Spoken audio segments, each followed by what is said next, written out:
So this is my very nice patient who's came to see me, and she came in with a vision trouble, and she's nearsighted, and so we decided to do LASIK to correct her distance vision.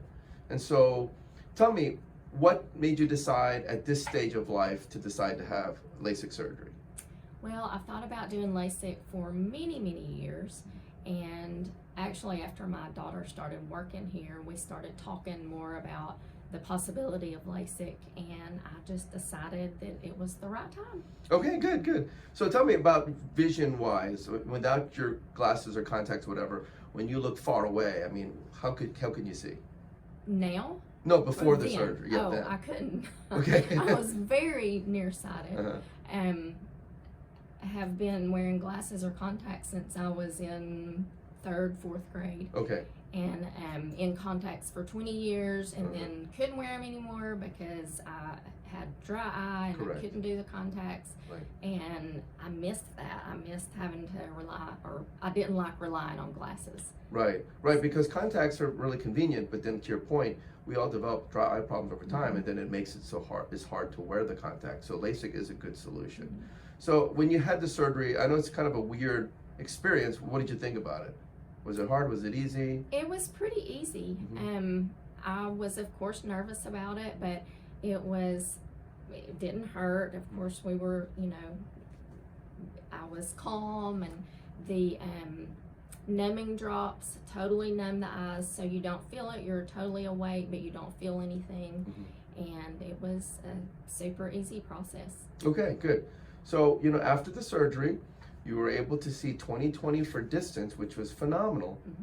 But tell me, what weird side effect did we have after the surgery? Okay, so I knew that because I'm older that I would probably be obviously be relying on reading glasses at some point, but I knew that by fixing my distance vision that would kind of mess with my near vision. Right.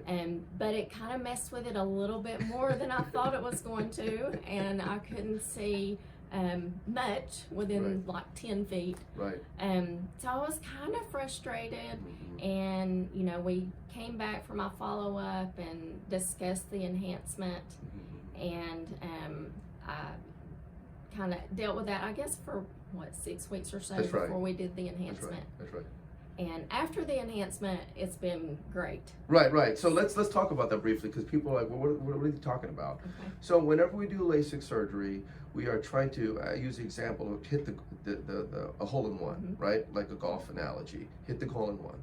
But when we are, like you said, at this stage of life, you can either go over or under the hole. So you can go past the hole, or you can fall short of the hole. And so what happened with you is we actually went a little bit further than the hole. And so that's called a slight overcorrection. And that can happen because that's surgery. And so because of that, we made you distance dominant with the vision, but because you were also at that stage of life where we start to have trouble with our near vision, it suddenly magnified that. And so as we rechecked you, we discovered that you were a little bit overcorrected. And so then we did.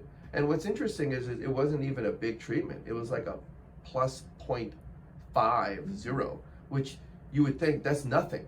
But the point of the matter is, when you're pre-presbyopic like you are and I am, that little bit that you lose is a big thing. And so, as you said, we did the enhancement, which is essentially lifting the flap again and doing the treatment. And the treatment literally took like less than 2 seconds, like zzz, and then it was done. And again, you might think, wow, that's not much at all. But tell me, after we did the enhancement, what did you notice? Oh, it made all the difference in the world. I was like, this is why I had LASIK. Right.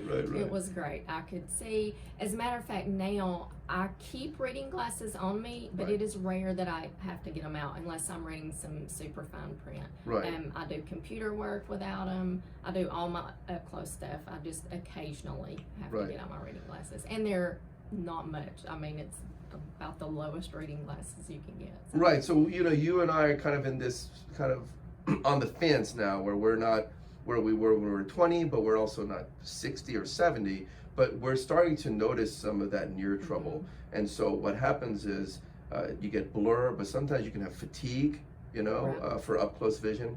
But clearly you're able to adapt, right? That's the thing. Absolutely. And you're not trying to read like Bible print and newspaper print all the time. Right. You've just learned to kind of adjust with what your new normal is. But that's great. I'm glad that we're able to give you some of that near vision back while retaining your distance vision. So tell me, I mean, distance vision, near vision, are you ever having to do you miss your glasses or contacts? No, not at all. Not Okay. at all. Seeing is a great thing. It sure is. Well, you know, the part of the reason why I wanted to share this with the world is, you know, surgery is surgery. And, you know, you can do everything perfectly and execute the surgery as best as you can, but every eye is different.